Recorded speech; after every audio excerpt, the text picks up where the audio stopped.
The city is full of demonstrations. You know, I made the mistake of trying to come here by road. Everything's blocked off with police officers everywhere and people demonstrating. It's all rather exciting. I want to say just before I start talking that I hate speaking at public meetings, and the only reason I did this was because I was asked to do so by Paul Foot's son.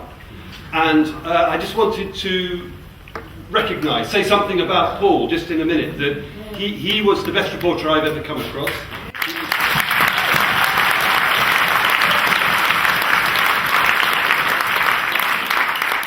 He was also, there's two things I suppose, he was also one of the nicest people. Yeah. And finally, I think he would appreciate this, that if you want to look for an argument that shows you that God doesn't exist, just look at the fact that Paul died so young and Rupert Murdoch.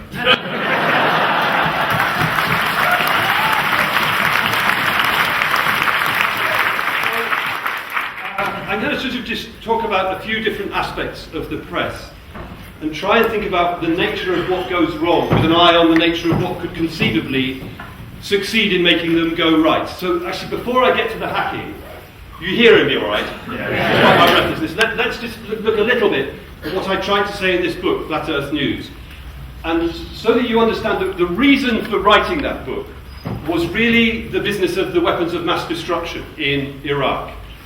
Because it frustrated me very greatly that when the dust settled on the invasion, and it became clear that these WMD, the weapons and the programs didn't exist, we in the media wrote about that as though it was simply a problem of governments and intelligence agencies, utterly failing to reflect the fact that if you look at the shape of the misinformation, it's a triangle, and the people on the third corner are the news media themselves. That story ran through, I would think, every news media on the planet. And what was at work there, which is what Margaret was starting to talk about, is we have this little saying in Fleet Street that dog doesn't eat dog. So what that means is we write about everybody else, but we will not write about ourselves. It's just kind of a convention. So it just seemed to me, in that context, completely unjustifiable to stick to that. So I tried to, with that story in the background, to set out to try to explain why news media so frequently produce stories which contain, I think the three words are here, falsehood, distortion, and propaganda.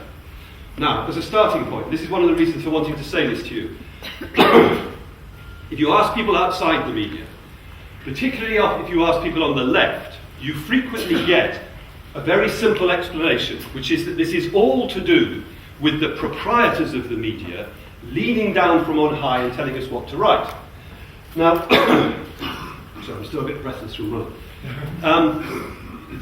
The important thing to take on board, I think, is that that used to be rather widely true. When you look at the generation of media proprietors exemplified by people like Lord Beaverbrook and William Randolph Hearst, these were propagandists who owned newspapers in order to abuse them for that reason. One of the things that's changed, however, is that you now have a different kind of owner. Huge corporations who use news media simply as a way of making profit. And the profits that, until recently, the profits that could be made out of news media were very, very considerable. You stick in $1, you get $1.30 back at the end of the year. That's far more than you get out of a bank. So these people moved in and ransacked the newsrooms which they owned. And this is people like News Corporation. And in doing this, they looked to cut costs by cutting the number of journalists who were working, and they looked to increase their income by printing more pages, or if they were doing radio, television, broadcasting around the clock. So you get a very simple thing happening, with all sorts of things happening, but this very simple structural thing took place where the journalists who are working are being compelled to produce, look, there's Dave from the Financial Times. Hello. Sorry. Distracting. So you get this picture. Sorry, I didn't mean to embarrass you. You get a very simple structural thing takes place. And we tried to measure this. I hired some long-suffering academics from the University of Cardiff, good people who spend all their time analysing media, trying to work out what's going wrong. And I got them to do a series of very, very boring things. So one of these was to go through the annual reports of all the corporations who own national newspapers in this country, and to monitor the number of journalists they were hiring. So there was a bunch of figures. And then a second very tedious thing to go off to the newspaper library in Collingwood in North London with tape measures and to physically measure the space that these journalists were filling. And we did this over the period of time from 1985 up to the point when we were writing the book, which was kind of 2005-6. And we chose 1985 because you will know that in January 86, Murdoch moved his newspapers into Wapping, broke the print unions, and thereby broke the power of the National Union of Journalists, and therefore it meant that they had a free hand to do what they want, almost, because we didn't have the industrial muscle to oppose them. Now, if you crunch together these two figures, the number of journalists working in the space they were filling, and look at the bottom line, the average, showed you that your average national newspaper journalist in 2005 was filling 3 times as much space as he or she had been in 85. And if you flip that around and look at it from the operational point of view of the journalist at work, it means that on average they have a third of the time that they used to have to do their work. And time is the most important working asset that journalists can have. If you take away our time, it's like taking the steel away from the manufacture of cars. It just can't happen anymore.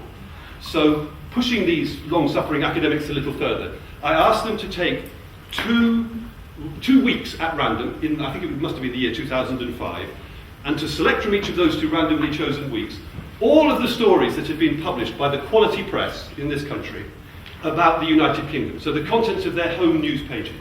And the quality press, so that's the Guardian, Telegraph, Times, Independent, and also the Daily Mail. You wouldn't want to call it a quality newspaper, but it's kind of in there, punching, so we threw them in as well. So we ended up with about 2,000 stories. And I asked them first to ask each story a very simple question, which was this.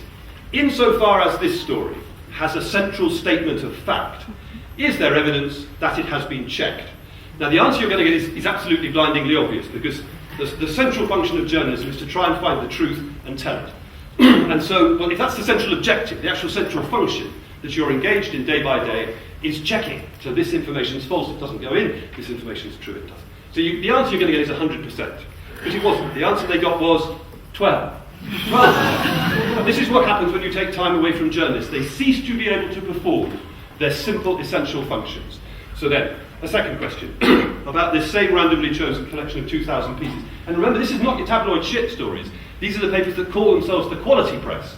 Okay, so the second question we asked of these 2,000 stories was, where is this information coming from? And the answer should be, well, it's the journalists like Paul Foote going out, interviewing people, finding stories, checking facts, doing the business. So this was a long-winded operation. I got them into the Guardian newsroom so that they could actually see material coming in and grab all of the raw material, interview journalists. They went and interviewed journalists at other newspapers. And when they looked at it all, there was actually 8% of the stories where they just couldn't quite establish the origin of the material that was being used. The answer to the question about how much of this material was coming from the journalists was, funnily enough, the same. It was only 12%. 80% of the material in these stories was coming from second-hand sources. And there are 2 of them. There are news agencies like Reuters, or in this country the biggest domestic agency, the Press Association, and then the PR industry. And these 2 overlap. Now the point is that both of those sources are inherently unreliable if you want to tell people the truth about the world. So if you look at the way that agencies operate, there are very brave people who work for news agencies. There are people from Reuters out there in war zones, risking their necks, losing their lives sometimes. There are good, honest people, but if you ask them what their job isn't to tell you the truth. Their job is a subtly and importantly different thing. It's accuracy. So accuracy means they tell you what people are telling you. They tell you what people are saying. They don't check whether it's true. So, as an obvious example, if Tony Blair wants to stand up and say, there are WMD all over Iraq, the good agency reporter will give you an accurate version of what he said. It's not his job to go out and find out whether it's true. So this is unchecked raw material. Anybody can say anything, and it flows into the newsrooms. And if we're only checking 12% of it, you start to see that we're structurally vulnerable to pass on falsehood, distortion, and propaganda. And then you come to the other wing of this, the PR industry. Some of you may be PR people, I don't know. I'm not trying to suggest, well, listen to me, what's wrong with PR? Press officers. And well, you need to be careful here, because it's kind of subtle, because occasionally press officers will definitely tell you lies. It upsets them if you say that, but there is no question particularly with the press officers of the powerful government departments, the big corporations. News Corp, if you stick them in a corner with an embarrassing story, and they can't think of any other way of manipulating you out of it, they certainly will lie. News Corporation consistently lied to us while we were trying to expose the hacking scandal.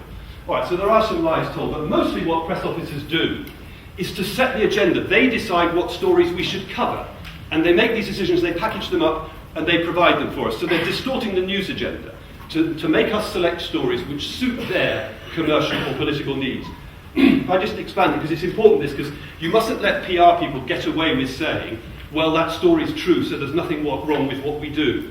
It's this selection that's so important. So I had an interesting conversation when I was researching the book with a guy who was the head of the press office for one of the big central government departments. So we should be slightly careful about his identity because he wasn't supposed to be speaking, but he one of the big central departments, and he was saying that they have units around the country. So if it's the Department of Health, we're talking hospitals. If it's the Home Office, it's police or prisons. If it's education department, it's schools. You've got the pattern. And he was saying that in each of these units around the country, they have a rule for their local management, which is that if anything at all embarrassing or dodgy occurs, they have to report it to the Central Press Office in Westminster, Whitehall.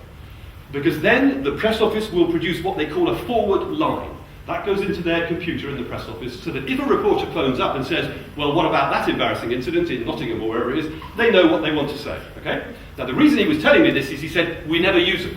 There's all these really embarrassing, dodgy things happening out there. We log them, and you never hear about them.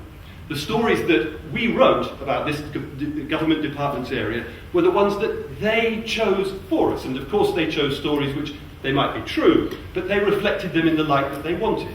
And as an example, he told me that just a few weeks before I was talking to him, there had been an incident in one of these local units, whether school, hospital, prison, police station, where there were a married couple working together.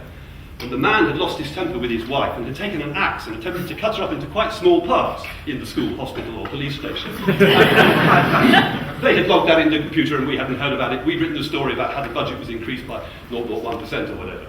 Do you see, it's the importance of selection. But there are lies in it. Actually, I mustn't talk too much, but just as an example of how this operates, a silly, small example. Writing a book is a terrible thing to do. It's too much like hard work. Nobody reads the bloody things. And it's very, very boring, and you constantly look for something else to do to take yourself away from the desk. You clean your office, wash woodwork you've never heard of before. I was writing it in 2006, and there was the Football World Cup, which would be in Japan, I think. Germany. Was it Germany? Whatever, 2006, wherever it is. You've got experts in the audience. Just get your facts right. Yes. Professional license to invent a future. So I got bored, so I started looking at the Guardian website for a bit of news, and there was a story on there that had been filed to the Guardian by the Press Association. So it's an agency story, and they bung it up. It says Press Association reporter. And this was a story about an England football fan who was so worried that England would perform badly in the World Cup that he had taken out an insurance policy so that in the event that he suffered psychological trauma, he could pay £1 million. Okay, now, I looked at this story, and actually, what caught my eye about it was a funny thing, because if you're a reporter, you try and train yourself to notice things that are slightly out of place, because that's often the clue about a story. And what first caught my eye was the man's name, because he was called Hucker, and his first name was Paul. And I thought, that's a bit weird, because if you're Mr. and Mrs. Hucker, and Mrs. Hucker is large with child, and you know you're going to give birth to a baby, one thing, well, you know you won't give your child a name that begins with an F or a P, because he'll be Earl. So I thought, this can't be right, this is obviously a false name. And in fact, there is a man called Paul Hucker, he just had cruel parents. Having had my attention drawn to music, I started to look at the story and thought what someone could say, but this doesn't make bloody sense. Is there really a football supporter that neurotic? Is there really an insurance company that sells those sort of policies? So I asked Mr. Google what he knew about Paul Hucker, and up came 2 or 3 other stories which were of exactly the same shape. Newspaper stories where Paul Hucker had been sold an insurance policy and he was saying how good it was, and it was always from the same insurance company. So I phoned the insurance company, just on a gab chance, and said, could I speak to Paul Hucker? And they said, yes, putting you through. I said, hang on a moment, I've got to write him a letter. What department is he in? Oh, he's the head of PR.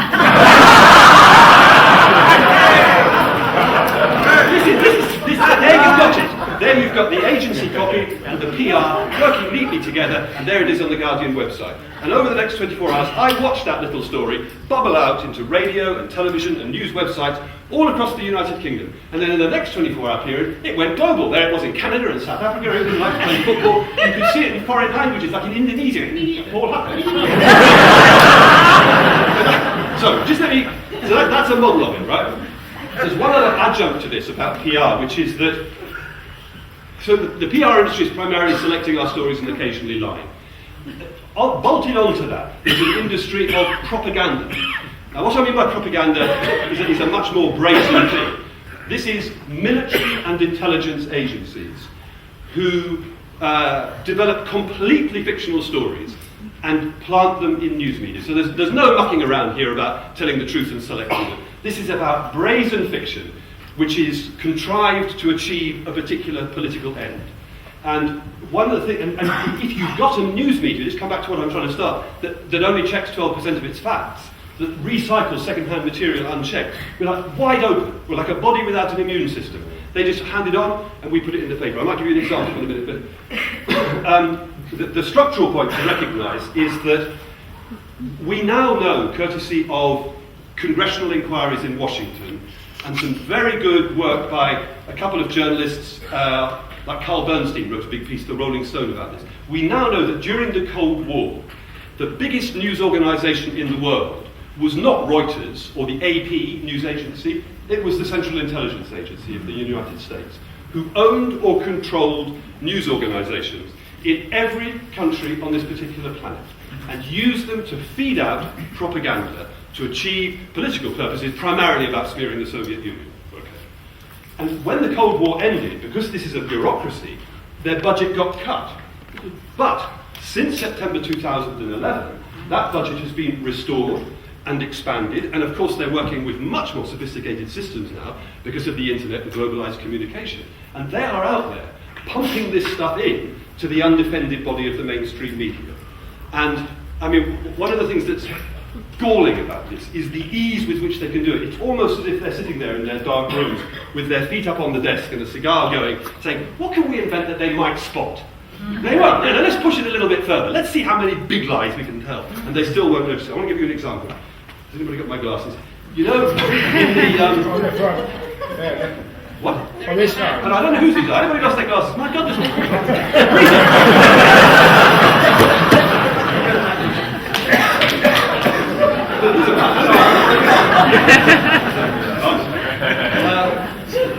During the Iraq wars, within the insurgency during Iraq, the Americans put out a mass of propaganda stories around Abu Musab al-Zarqawi.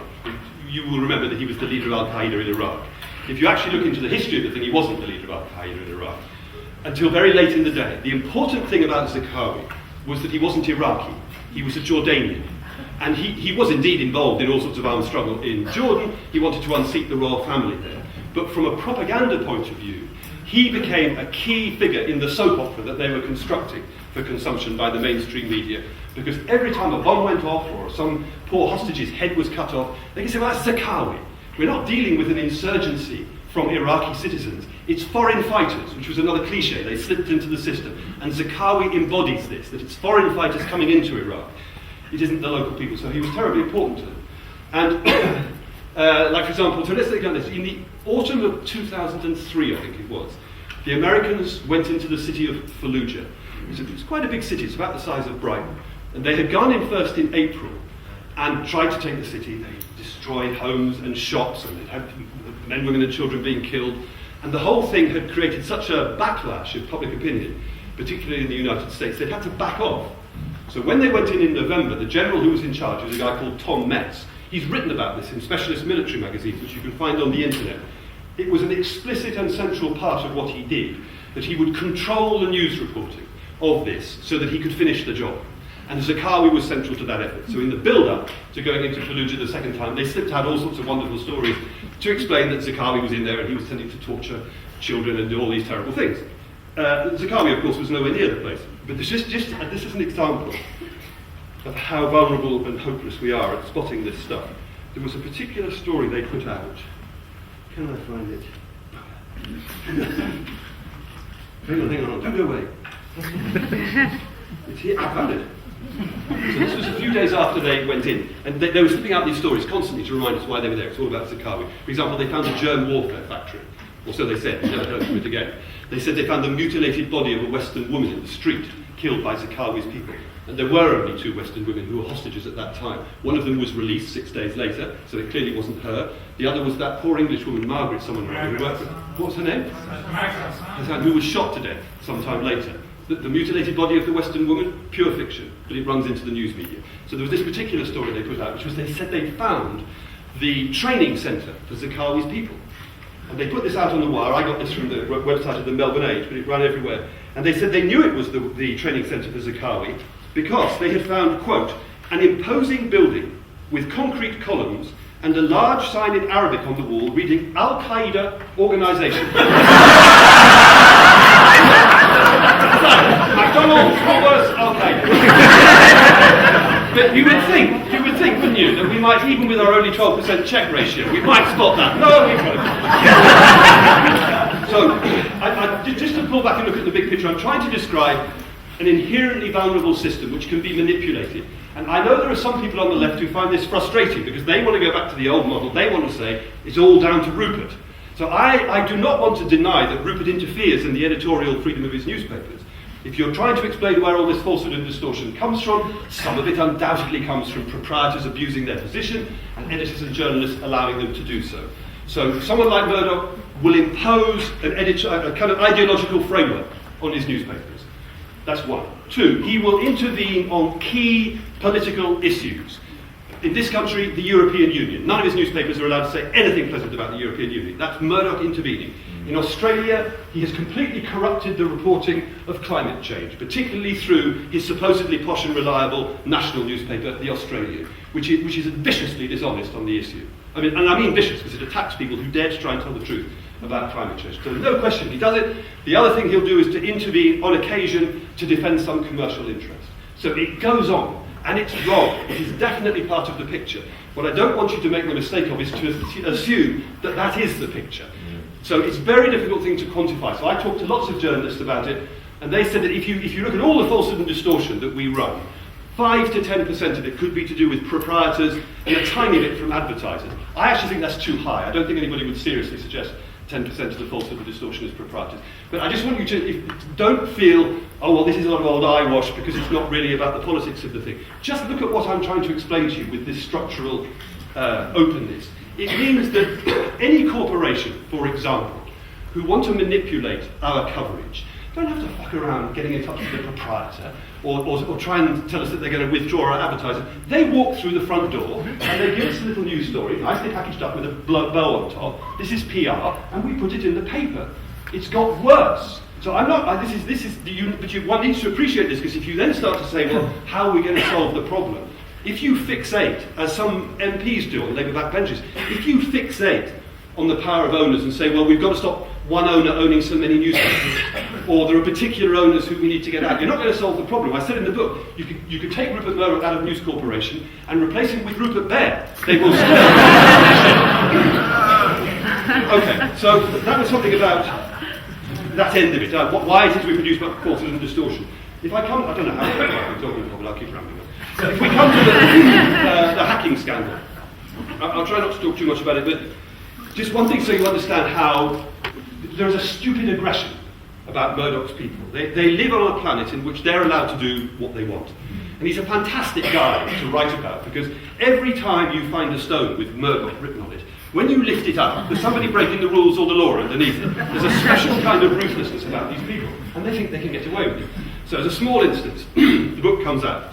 I had to go on the Today programme on Radio 4, which is terrifying. Because you just, first of all, it's like 7 o'clock in the morning and you haven't woken up, and you just feel everybody's bloody listening, you know, the Prime Minister and the Queen, and you screw up. Then what made it worse was that they decided, they spring this at you at the last moment. They produced Stuart Cutler, the managing editor of the News of the World. Now, I'd never met Cutler, but I know all about this man. He eats small babies for breakfast. This is a awful man. He's like the sort of, there's the throne with the king, and there's Cutler for years, the throne of the News of the World, and rubbing his hands. Anyway, so Cutler's there, and I started, just to explain, the book is really about falsehood and distortion, But along the way, because I was talking to reporters in newsrooms about what had gone on behind particular stories, why did that particular false story appear, they'd started talking about how they were using private investigators to break the law. And this, in the funny soft little world of The Guardian, where we all sort of sit around and scratch our heads and wonder how to run the world, it's not hard enough to do this stuff. But I was really shocked then. I was very naive. I didn't realise it had been going on. So I included a chapter in the book about what they call the dark arts, hiring private investigators to get stories by illegal means. And on the Today programme, I mentioned this, and Kuttner went for it. He said words to the effect that he didn't know what planet I was from, but it certainly wasn't his, which was slightly comforting for a moment. And he went on to say, that because by that time the royal correspondent of the News of the World, Clive Goodman, had been arrested and sent to prison. So he said it happened once on the News of the World, the reporter resigned and he went to prison, and that's the end of the story. Words to that effect. Well, this was a bloody great lie. And it was a bloody great mistake too, because what happened was that a day or two later, I was contacted by somebody I'd never heard of, who said, I heard you and Kuttner on the radio, do you realise he's lying? And come and meet me in London and I'll tell you what's been going on. This was a terrifically good guy, who knew a lot, and if it hadn't been for Kuttner's big lie and my introduction to that man, the hacking scandal, I think, would never have come out, because that person became a kind of guide who constantly kept me on track, constantly provided me with information. And the result of this, you have this cataclysmic sequence of events where, there's something like 80 people who, not all of these are good results. There's something like 80 people have been arrested. Some of them I think shouldn't have been, some perhaps should. You've had the News of the World closed, which I thought was a disgusting and typically Murdoch decision to sacrifice hundreds of jobs to save their own. But in amongst them, one of the kind of slightly more agreeable things happened was that Kuttner himself got arrested.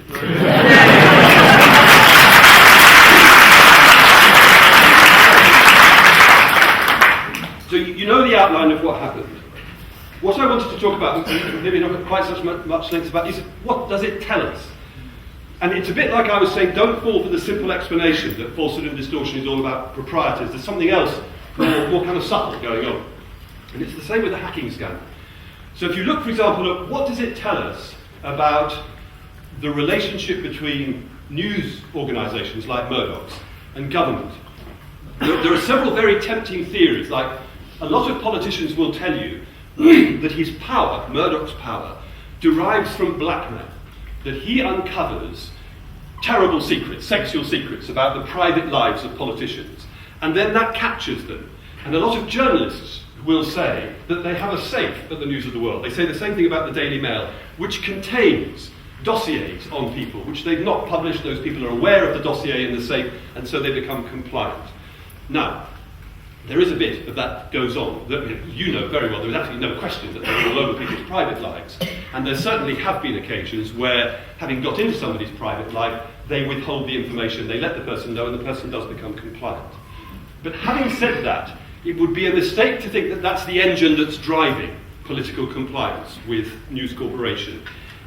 It seems to me, I'm still groping towards this, I'm trying to write a book about it, but it seems to me that the way it works is a bit like the bully in the playground. If the bully beats up 3 or 4 people at the beginning of the term, all the kids in the playground know to tiptoe around the guy. He doesn't have to do it very often. So if you see politicians behaving in a craven way, and maybe this is a very obvious point, but it doesn't mean that they're necessarily in fear of blackmail. It means they're in fear of what they have seen happen to 1 or 2 other people who may be politicians or other. So there's a strand of just sheer blackmail in there, but I wouldn't want to exaggerate it. The fear of blackmail is really widespread because of the bully factor. But the other thing which is more important, which is the nature of the agreement that's struck between News Corp and a political party. So I've been working for a long time trying to look at why it was that the Sun changed sides before the May 2010 election. You know that during the Labour Party conference in Brighton on September the 29th, 2009, that evening they put out the paper and they said, Labour's lost it, we're dumping Gordon Brown and the Labour Party, we're switching to the Tories. Now, it is clear that as a result of that shift, maybe that's putting it too strong, it is clear that after that shift was made, the switch in alliance, the Tories got themselves elected and then proceeded to do a series of things which were very pleasing for News Corp. So they attacked the BBC, and there have been these savage cuts in the licence fee. They attacked Ofcom, which regulates News Corp's businesses, and which they absolutely loathe. and they cut off comms budget by, I think, 28%, so that its ability to regulate, its ability to impede News Corps' progress was very much reduced. And of course, the government stood back and looked the other way while the attempt to buy B-Sky B went through. So these were very, very important and valuable things. But what I'm trying to get to here is, if you look at the Murdochs giving evidence at the Leveson inquiry, when they are, or the politicians, the Camerons and Blairs and Browns, when they're asked, did you do a deal? They say no. And I think they're probably telling the truth, because it isn't a deal. It isn't as crude as that. It isn't as if there was a secret meeting at some point and the Tories said, well, we'll give you these 4 things, and the Murdoch people say, well, if you give us 1 more, if you give us 5, okay, you've got our support. I don't think it's as crude as that. But I mean, the effect may be the same. But what happens is that because of there are 2 fears actually at work. Sorry if this is a bit garbled. I haven't really talked publicly about it before. I'm still trying to get it straight in my head. But I think there are probably 2 fears that move political parties into this very vulnerable position with Murdoch. One is the fear of blackmail, much exaggerated, but nevertheless based on a reality. And the other is fear of the kind of coverage, for example, which attacked and probably killed Neil Kinnock's chances of getting elected in that national election, or which killed Gordon Brown's government once they changed sides. That it's not just a question of writing a leader column that says vote Tory. The extent of the distortion in news coverage is absolutely eye-watering and vicious. And politicians fear that. It can destabilise a government to the point where it really can't do its job properly, because every morning they wake up to some new crisis. So the government is looking for some kind of way to survive. And it's more like James Murdoch will stand up and make a speech, and he'll say, the following things are wrong with Britain, there are 4 of them, and the government will sit there and say, fuck, can you do all 4? What do you think we should do? We'll make a speech and we'll signal that we're very happy with point number 1. We agree with him. So it's kind of like birds mating in the jungle. They make these squawks and they move together. But what I'm trying to, the importance of this is that if you reduce it to the crude allegation of a deal, they wriggle out of it, because it didn't happen. There wasn't a particular meeting. There wasn't a particular list. It's to do with constructing a political relationship in which each side tries to exploit the other. Because you may not admire many politicians, but you've got to recognise these are not stupid people. They're slippery people. They see Murdoch coming. They know he wants everything. They don't necessarily want to give him the lot, so they will try and negotiate and slip out of it. And he knows what he's dealing with, so he's a slippery guy too. So I think that's the best way you can put it. It isn't a crude deal. But if they deny that, it doesn't mean that something isn't happening. It's about constructing a political relationship. And on the side of the government, that is built on fear. That's my feeling, anyway. So, what else was I going to talk about? Oh, so here's another thing I wanted to say, apart from this subtlety, was it? Yeah, okay, I can finish. I wonder whether anything will change as a result of the hacking scandal and all the hullabaloo. There's a sort of temptation when there's a big story running in the paper to say, things will never be the same. But I doubt whether that's true. Even in spite of the enormous side effects that Margaret started talking about from these stories, if you break it down like this, Leveson will produce a report sometime later this year, and he will make some kind of recommendations about how to regulate the press. Personally, this is quite a difficult subject actually, because how do you regulate a free press? But you can get round that. I mean, you don't have a free press in the first place, the one thing. Our legislation, our Official Secrets Act, our libel laws, our contempt laws, our privacy laws, our laws of confidence, all mean that we're not free to tell you the truth even when we find it. So you could do a huge power of good by scrapping a bunch of those. But also, I absolutely insist that we have to do something to protect the victims of the media. If you just saw, for example, Mr. and Mrs. McCann, their child is stolen. You can't imagine a more agonising thing. And they have to endure months and months and months of being publicly accused of murdering the child. You can't allow that to happen. Something has to be done to protect people like that. Or the Dowlers, or all of these people who they rent their lives in search of profit. So, Leveson will come out with some recommendations. There will then be a very interesting political struggle just around that narrow issue, because those newspapers are there, there's an election coming up sometime before 2015, the government is not going to want to alienate them, and insofar as you think the newspapers should have some kind of regulation to protect victims, or we should improve the freedom of the press, we're going to have to watch very, very closely and carry on kicking these bastards. Otherwise, the likes of Paul Dacre and Rupert Murdoch will dump Leveson in the bin with whatever he's come up with. Or even worse than that, there's a bunch of ultra-conservative figures at work who are trying to take the hacking scandal and produce results which are completely self-serving. So, for example, I can't go into much detail about this, but the hacking scandal would never have emerged if it wasn't for the fact that there were some police officers who spoke privately and without permission to people like me in order to expose what was going on with the police. All right? And it is terribly important that people are allowed to speak without the consent of their government minister or their chief constable. Now, there's a bunch of ultra-conservative police chiefs who are working very hard to say, because there was some corruption and too much drinking and coziness between some senior officers and some drunken old hacks from the news of the world, we should now create a system in which no police officer can ever speak to a reporter without that being recorded. Now, if they get away with that, they kill all the unauthorised contact, which allowed us to get the story out. And it's the same with civil servants. So, within the Home Office, for example, there are civil servants who have a conscience who will blow the whistle and will talk to reporters and get the information out. I do not want to end up in a world where if they blow the whistle without the permission of their minister, they're committing a criminal offence and end up in prison. So that lobby is working very hard, and it's working particularly successfully at the police end, where they've clearly got inside Leveson's thinking. So what I'm saying is, when it comes to the particular relatively limited subject of press regulation, you're going to have to watch very, very closely to see what they come out with. Well, then there's the bigger question about whether or not we're going to reach a world where governments are no longer bullied by press organisations, where, you know, this funny old idea about democracy and governments being elected by the people and then doing what one Australian tells them to do. But the thing is, I really seriously doubt whether you'll see any change of any kind on that front, because the structure of the power is absolutely unchanged. So even as a lot of us might hope, even if Murdoch sells, once all the civil actions and the criminal cases have stopped, he may well sell the newspapers, and we can give him his hat if he goes and wave him goodbye. Fuck off. No problem. But that's not going to change anything, because some Russian oligarch or Middle Eastern billionaire will come in, or some other greedy corporation, and they will once again have the power that the press provides. And they will be providing that fear into government, who will then be vulnerable to being told what to do politically or commercially. So I think, I don't know whether any of you were tempted to, but I'm not at all tempted to run away with the idea that anything significant is necessarily going to change because of what's gone on. I might stop talking now. Thank you for listening. Incredible debt of gratitude every one of us in this room owes to Nick Davies, because there's not a single one of us in this room who hasn't at some point in getting political and getting involved in campaigning and fighting back, we haven't come across the poison of the Murdoch press.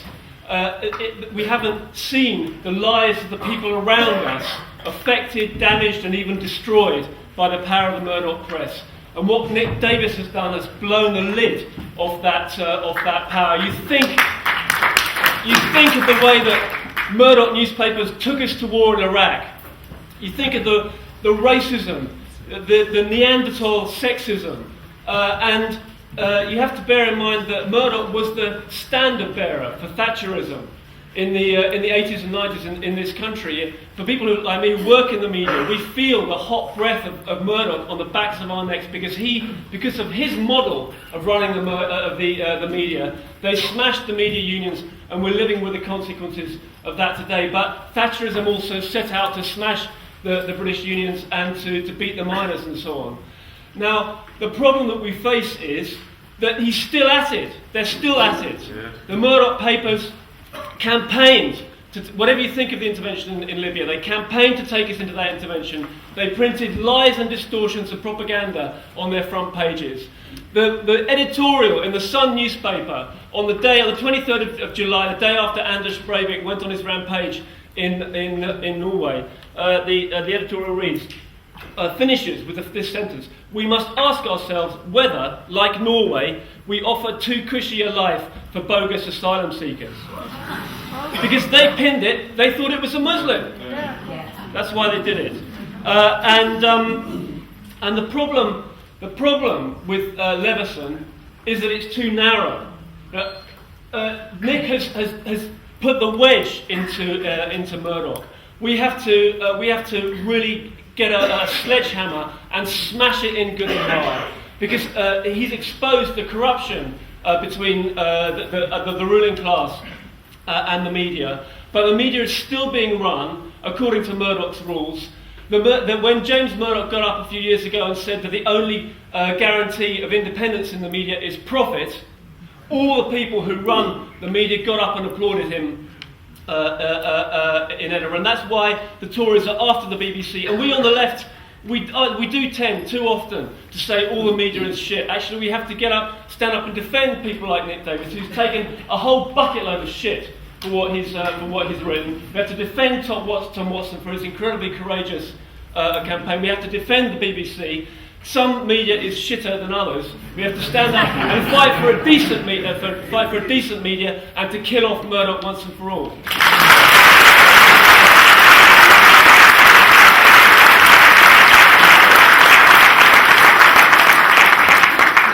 Sorry, just before the next contributor, that was great, Dave, but could the contribution be slightly shorter? Okay, I just want to make a very short contribution about the power of the Murdoch press in Scotland. I was part of one of the witnesses in the Tommy Sheridan trial. I'm also a victim of phone hacking, etc. But I won't go into that. But in 2007, I was working as a researcher for Rosemary Byrne in the Scottish Parliament. We got a tip-off saying that Tommy Sheridan's car had been burnt. A tip-off claiming to be from a News of the World employee. It was reported to the police at the Parliament, and Lothian Borders Police. They searched his car, found nothing. A month later, the woman identified herself. I won't have her real name, but she was known as Ruth the Truth. She wrote the horoscopes in the News of the World. So this time, Tommy Sheridan brought in a private security firm alongside the police, and lo and behold, the bug was found. When it came to the perjury trial a few years later, when the police were in the dock and questioned, it turns out that not only had they not interviewed anyone at all, not the editor of the News of the World in Scotland, the reporters that covered anything about the Tommy Sheridan trial, they hadn't even questioned the woman who tipped off Tommy Sheridan about the bug. Not one single question, didn't investigate it at all. And that reported that the police investigation got nowhere due to lack of leads. That's my point. Okay, well, I'm just a consumer of the news, but and a letter writer. But what I want to talk about is, this process of degradation is quite obvious.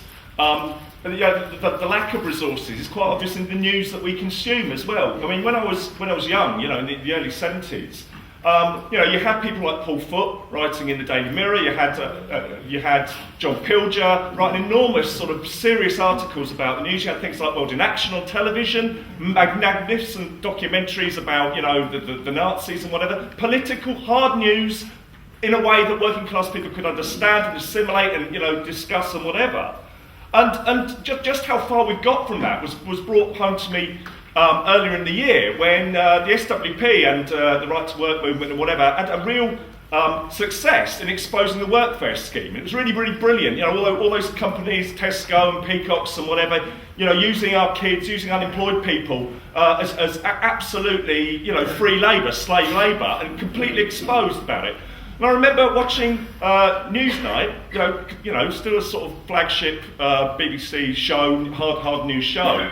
And a reporter was going out to this, to talk to what he thought was one of the groups that had been, at the centre of this. And he spent a 15-minute interview, and halfway through the interview, he realised he was talking to members of the Socialist Party rather than the Socialist Workers' Party. Now, I have no objection to that. The Socialist Party clearly were against workfare as whatever, but what clearly they did was, once upon a time, somebody like the Times would have a unit that would understand who the different groups were, understand who the different political forces were, would understand who was behind different people, because that was part of finding the truth out. It was clear what happened at Newsnight was somebody went through a directory to find the first socialist group they could find to phone up. This is scandalous. This is why they didn't understand why Galloway was going to do so well in Bradford. They were too busy talking about who was shagging who and the rest of it. This is scandalous. We want real news. We want the kind of quality journalism that we actually bloody deserve.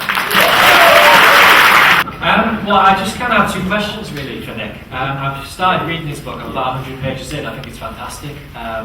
So maybe he's addressed these questions later on in the book. I don't know, but I'll ask it away anyways.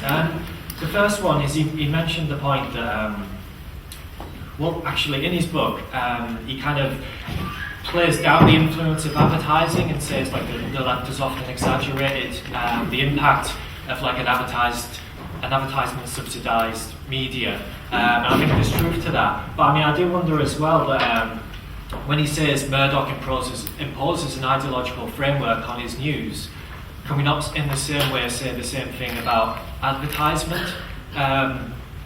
Because with certain news, like look at the evening, some of the free papers, they just rely on advertising and they don't cover things generally in a progressive way. And I just, trade union issues and strikes and stuff generally don't get covered well. And even with TV, the more like advertisements came into it, the more like sanitized actual shows it became. Like once upon a time, you would have a lot more interesting stuff on TV, and you've seen like it decline, and it seems, it's because you're there to watch the advertisements, not the actual sort of programs. That's just filler in a way. And I wonder if that kind of idea can relate to the media as well. My second question is basically, is good media, good, honest, robust media, searching for the truth and the rest of it, is that possible under capitalism? And I wonder, well, he identifies in his book, look, there's this drive for profit, we're losing good journalists, less journalists covering different places in the courts, international correspondence, etc. It's been squeezed, basically. And we've got this problem of profit driving for that. We've got the PR industry sort of having a massive influence in commercial interests. Now, all three of those things, that's natural and normal and healthy under capitalism, profit and competition and all the rest of it. This is what we expect. So surely those two are at odds, really. And it seems like what I think Nick's getting at in the book is that media workers have to work against the system in a way to report well. So I guess the question is, can we have a good media under capitalism? Thank you. So on the impact of advertising, you take it in two different forms. One is there a situation where advertisers can bully a newspaper over a particular story? Where you can see that happening is with local newspapers or specialist magazines. So let's say there's a specialist fashion magazine, and the big fashion house on whom they rely for advertising can bully them into changing their coverage so that it is flattering towards them. In the national media, I looked and looked for examples of this. I came across one or two examples of advertisers intervening in order to achieve a particular editorial effect. But I couldn't find anywhere they succeeded. So there was one example of Mohammed Al-Fayed, the owner of Harrods, complaining to Andrew Neil at the Sunday Times, saying, if you don't change your line, we're going to withdraw your advertising. And Andrew Neil, who's not particularly a man I respect, said, well, I'm not going to change my line, and I'm now banning you from advertising in the newspapers. Off you go. So I'm wide open. If you've got evidence that it has happened, I'd be happy to take it on board, but I don't think it actually works that way. Then there's a wider question, which I think is the one that Damien is going to, the kind of underlying influence of a particular kind of advertising. Again, I can't see that working. I think it's more to do with commercialism. So if you look at something that several speakers have mentioned, well, the guy with the beard mentioned the death of World in Action. I used to be a reporter on World in Action. And he was talking about advertising influence on television. It's actually about sheer bloody commercialism.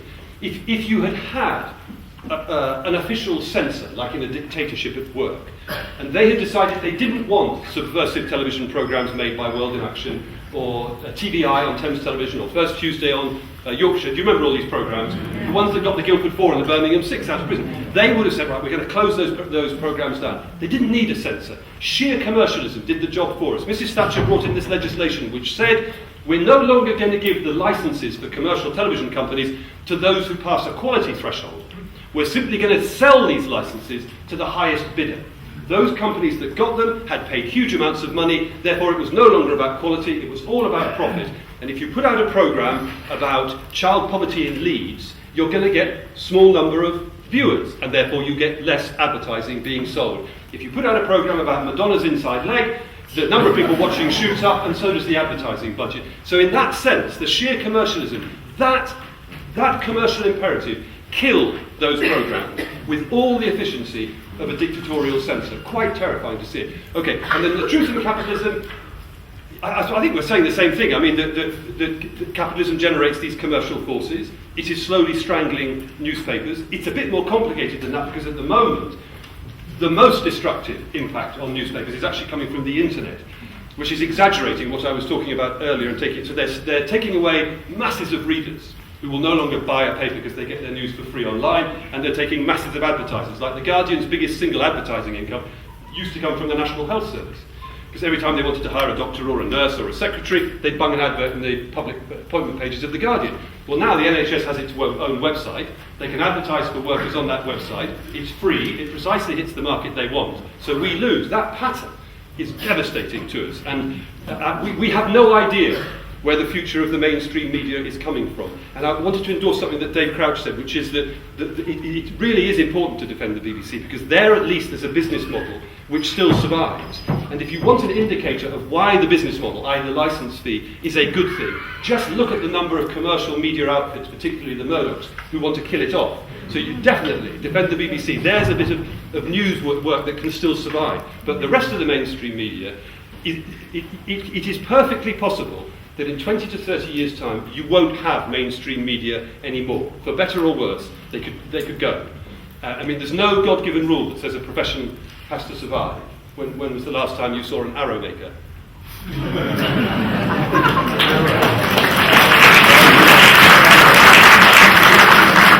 a journalist on socialist workers, so perhaps I should speak louder to sell my wares a little. Because I want to do two things. One, when Nick mentioned private detectives doing beastly things. One of the beastly detectives doing beastly things was a man called Jonathan Rees. People haven't got time to go through it. But a man who was killed called Daniel Morgan, who was his business partner. I've covered it in Socialist Work, and Nick has covered it. But Alistair Morgan, who is Daniel's brother, who is one of those people who campaigned against this story for 25 years, is for his sins speaking beside me tomorrow in a meeting about Murdoch and murder. I wouldn't encourage you to come hear me. I will encourage you to come hear Alistair Morgan, who deserves to get a hearing. And what I want to do with that, though, is to point to something. Because I think at the minute, the establishment is in all sorts of crisis. If you look at from politicians' expenses, the bankers, all fairly straightforward. Now, the media is part of it. One of the things we're saying is that the media is not this sort of fourth estate, generally bringing down, prying away. What was it? You're supposed to afflict the comfortable and bring comfort to the afflicted, they used to say. And yeah, I know there was a golden age when apparently this happened. I'm not quite sold on it, to be honest. I don't think there was ever that much afflicting the comfortable. I don't think there was ever that much comfort to the afflicted, because I don't actually see the media as not being part of the establishment. It is because there is a crisis of the establishment across it today that there is a crisis in the media, the Murdoch crisis spills over. And I agree with you about the fear, and it's not a simplistic bribe and there was no deal. But there's also something about, they're quite like wallowing in the fear. The country suppers, the little Christmas dinners. These aren't, but they might be afraid, but they're rather enjoying it in a rather disgusting, masochistic way. I think, therefore, we have to look in a different direction.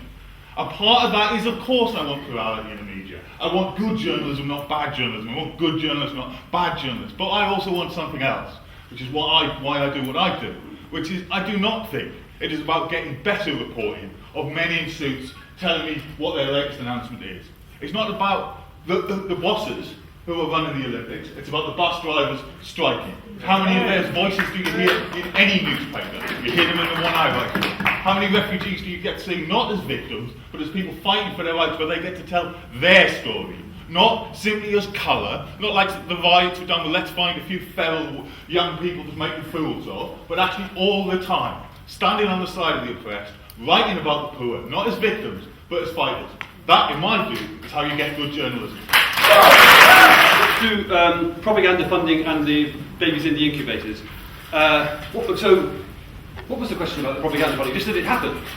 Where are you? Where was that guy who... Yeah, when it increased, sorry.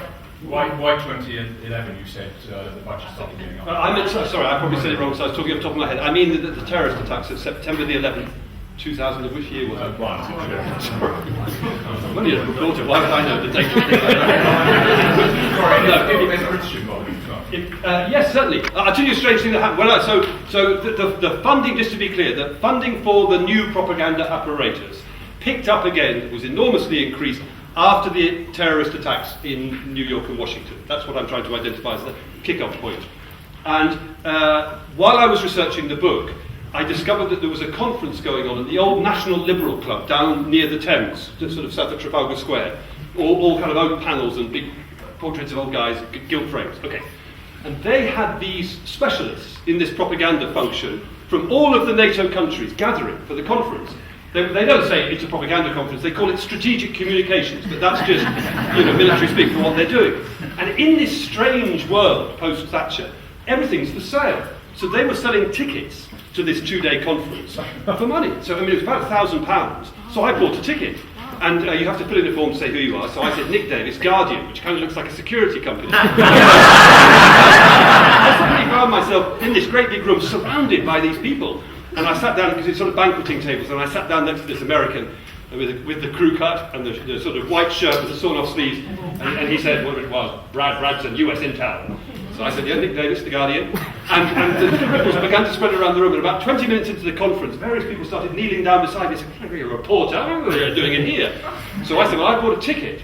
It seems to me that gives me a legal right to be here. So you can cancel the conference if you like, or you can let me stay. So I stayed to watch these guys, and it was completely fascinating. There were these people, led by the American military, but from everywhere, from all over Europe and South Africa, and they were talking about the techniques to use to manipulate our news organisations to insert propaganda in there.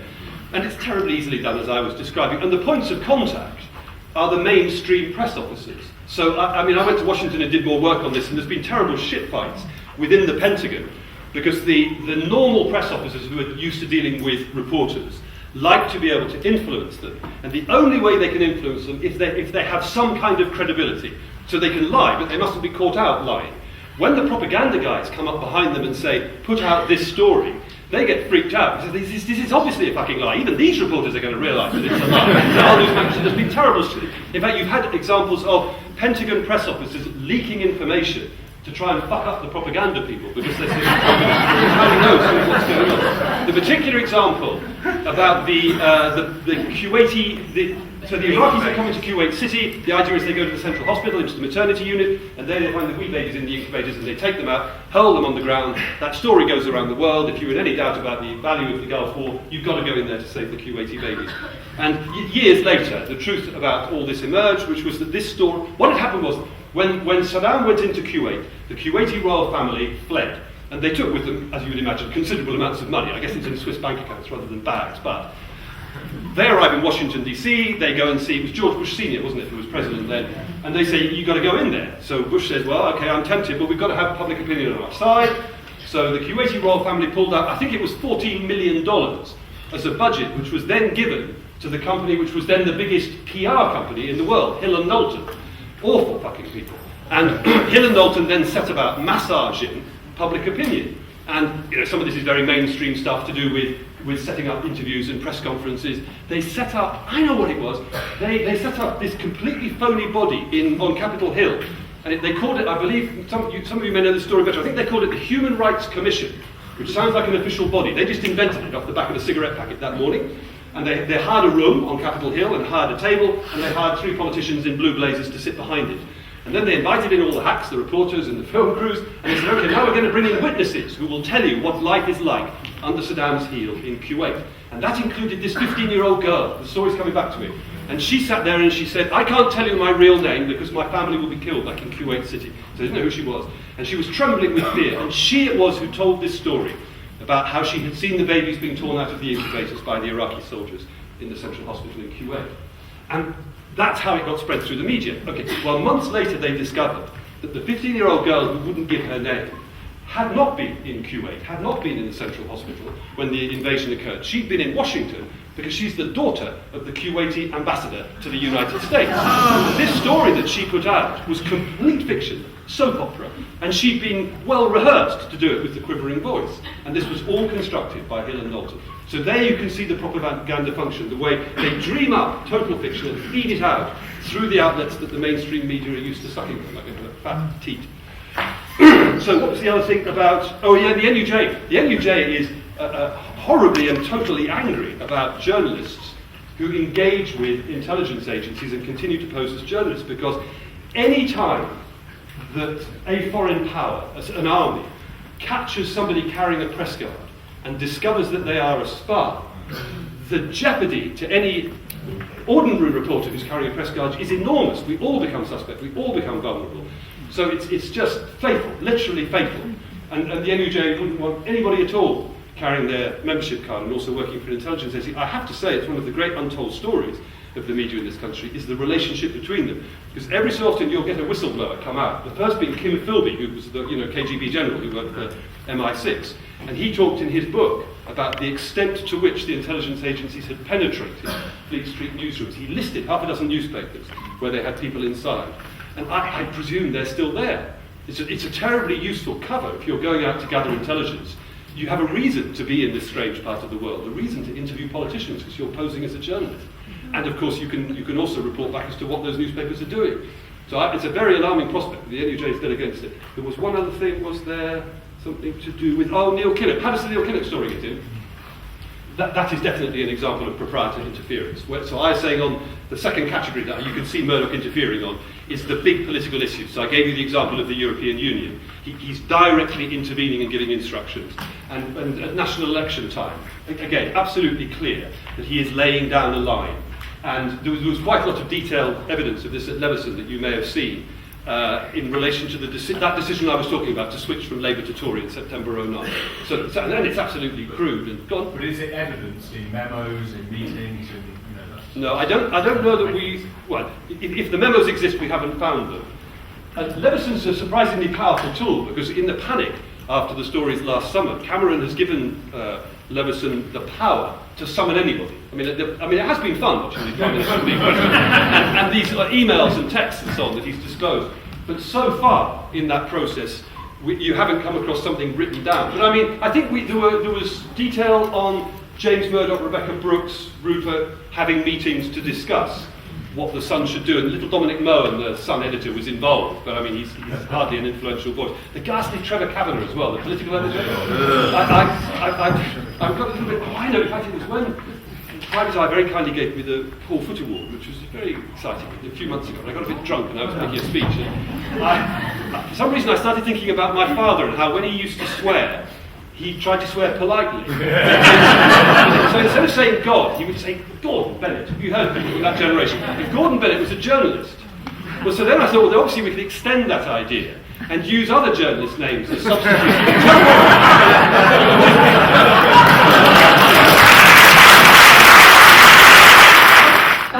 A really short story, which I think is quite... probably for a lot of people, either they go through this or they don't go through it. When I was sort of late teenager, I read something in a newspaper, and I had this horrible feeling that everything I read in newspapers was a lie.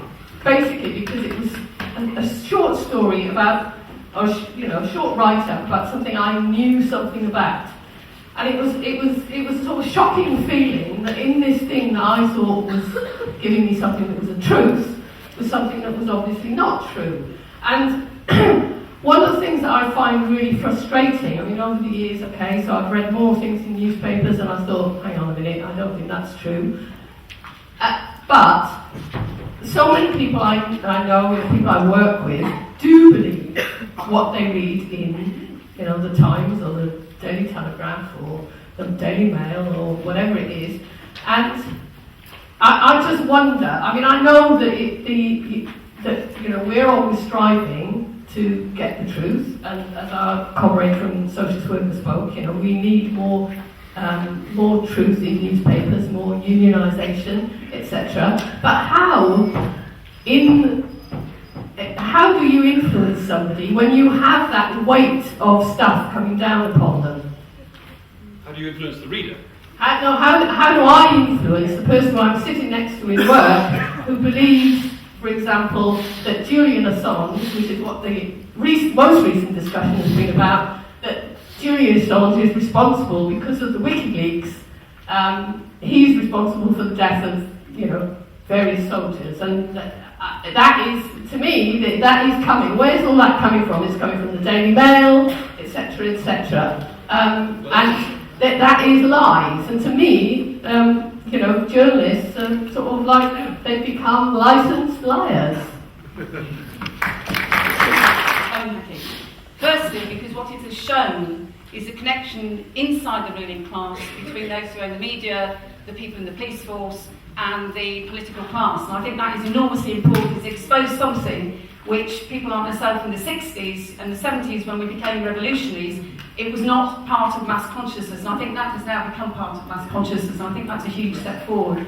Second thing is, I think there's a danger of thinking that the media is all-powerful and shapes people's heads completely. It's not true.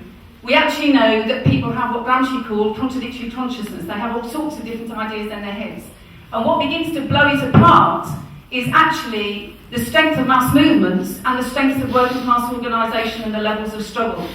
Which is why in the 60s and 70s there was much more opposition inside the media and uncovering the truth when the working class movement was much, much stronger, and that fed its way through in all sorts of complex ways I don't have time to go into. But if you think about the Stop the War movement, because of the size of that movement, we won the argument against the entire press over the question of the Iraq war, and that actually proves the level of organisational movement can actually shape people's ideas and people don't ignore the press. And I think that's very, very important that we understand that. And I think, what the last comrade was saying, that actually, if you think of it, there comes a point when people will begin to see that the media is lying. You don't necessarily know at which point it's going to be, but it's like Liverpool with what happened with football, where people then banned in the stadium, the disaster in the stadium, where people said they weren't going to buy the Sun anymore. It can be a big thing like that, or it can be a small story which affects them. And actually the purpose of socialists is to continue the argument and the debate and use every opportunity to show the connection between the interests of the media bosses and their opposition to the working class movement and why they argue what they argue. And if you know they're lying over one thing, the chances are they're lying over something else as well, and make those connections that way. I do want to ask Nick to sum up, but there's just a couple of questions which sort of get to one or two of the issues here.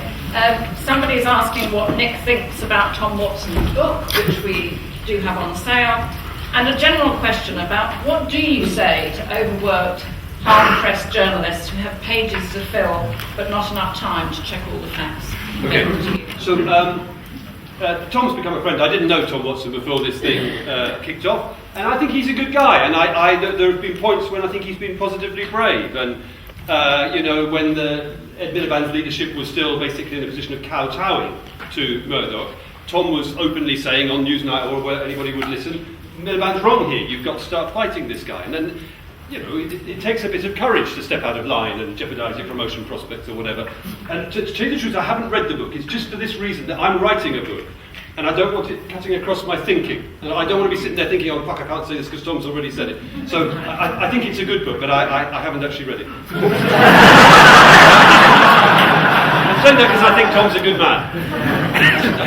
When you talk about political power, Sean and I got terribly drunk one night in Soho, and we ended up in some really delightfully seedy bar. It was about 3 o'clock in the morning, and there's loud music and lots of drink, and sort of various people staggering around, and this very attractive nurse came up and started talking to me and said, what do you do? So I said, I'm a journalist, and she looked all interested.